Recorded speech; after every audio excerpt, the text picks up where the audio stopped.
Hello and welcome to my Living Lab lecture today. My name is Hermann Diebel-Fischer and I work at ScaDS.AI. I joined the team in April 2021 and so I've been working here for about a year now. And by training I'm a theologian who has a specification in ethics of technology. So my task at ScaDS.AI is to take a look at the ethical and the cultural implications of artificial intelligence and machine learning. There is a call for ethics in AI. So ethics has always been high in demand, and with every new piece of technology that is introduced to our world, we find new fields of applied ethics and we find new ideas of why we need ethics to regulate what is going on. When it comes to artificial intelligence, the public debate about it is not shaped by the scientific papers that are produced by the scientific community, but by versions that are translations of these. And I just picked three very popular books: Harari's Homo Deus, Bostrom's Superintelligence, and Techmark's Life 3.0. And reading these books, you might get the idea that artificial intelligence is something that is or that is capable of posing a danger to society and humanity.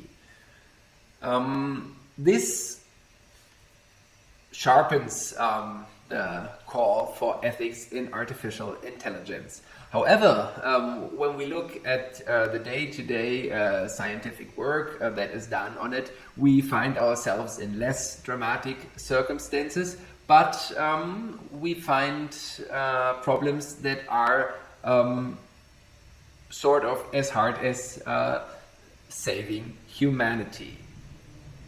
Before I start with looking at the relationships of ethics and artificial intelligence, I want to outline my research focus.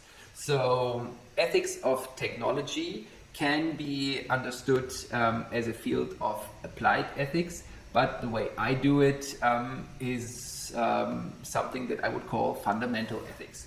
So basically in applied ethics, what you have is the idea that there is an ethical problem for which you have to find sort of a solution.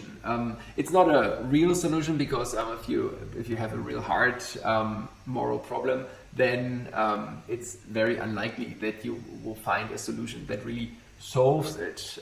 More or less you will find something that alleviates it, I think. But looking at ethics of technology from the angle of fundamental ethics, we find questions that go beyond that field of normative ethics, so of normative regulations.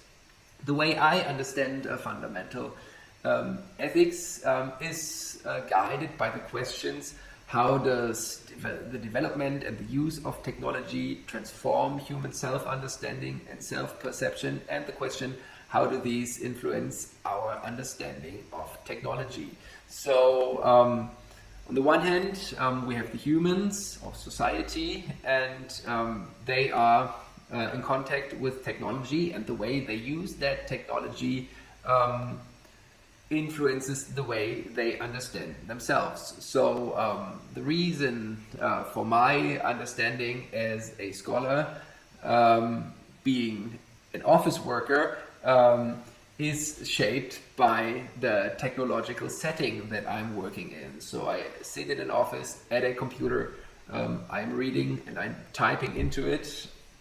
This is something that sort of is a fusion of me being a scholar and using a set of technology that was put into the world.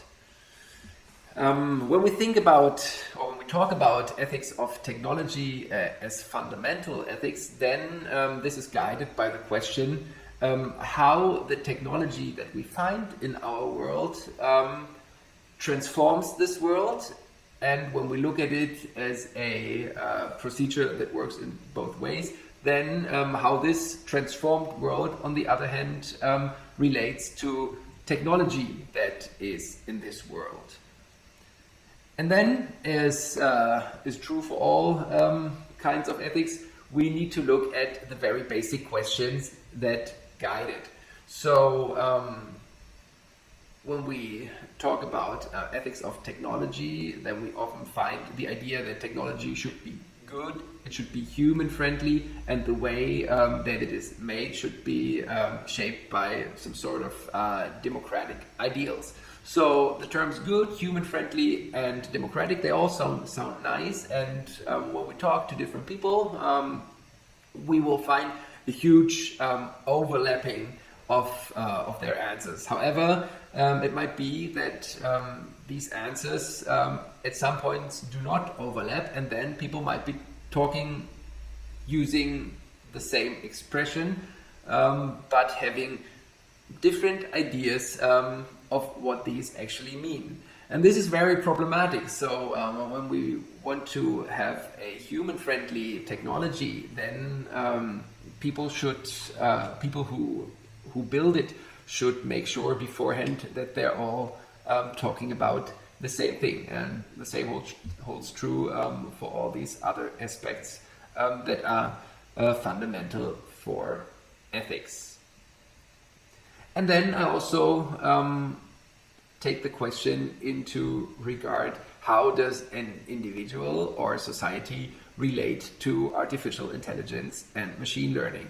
So the average human in our society is not involved into the development of systems using artificial intelligence and machine learning. However, that does not mean that they are totally untouched by it. Once these technologies are around, and it might be that only their idea is around, they are doing something with us. So again, I mentioned these books at the beginning of today's lecture, which shape a public understanding of artificial intelligence.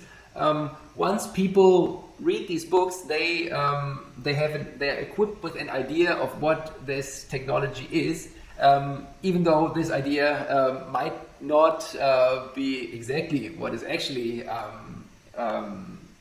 to be understood as that technology. However, once this idea is around, you cannot get it out of people's heads. So the idea that technology can exist apart or totally disconnected from human beings, that can be done away with. Technology is always connected to the humans and to societies. How and to what extent is our perception of our world configured or reconfigured by the use of technology is also a question that is of importance for me. When we use technology, I had the example of the computer in the beginning, our working with it is something that forms our self-understanding, and it forms our worldview. So when we use this technology, we do something to us, and this might change the way that we understand our being in the world. And the people who develop these systems are also people who live in the world, and what makes them different from the rest of the people is that they get to decide what is put into these systems and what not. So what we need to build these systems is huge sets of data, and this poses the question: where does the data come from? And who decides what data goes in it and what not? Is is it a group of people who decides it, or is it maybe a technological restriction that decides it? Because when we cannot measure something, then there's small chance of putting it into data and make it work for a machine. So what we find here is that the idea that this technology needs data already might shape the way that the people who develop these systems look at the world, because they in certain circumstances might look at it in terms of the question, can I translate that into data, or can't I do that? And this translation is something that I would regard as the biggest problem that we have to look at. So we live in a world that gives us qualitative experiences, and when we perceive it, we don't see it as data points, but as something in its entirety. And to make it computable, we need to translate it into something that can be measured or counted. And this is the process as I would depict it. So we have the real world, and then we translate that into data. That data is processed using quantitative methods. We generate an output, and that output again is applied onto the real world. And in a perfect environment, nothing would be lost in that process. But as we do not live in a perfect environment, we have to look at these two red circles, these translation processes. So whenever we translate something into another thing, so from one language into another language, there's always the risk of losing something. So it might be only a small notion that gets lost, but it might be something that we are not actually aware of, but that is important to the broader picture.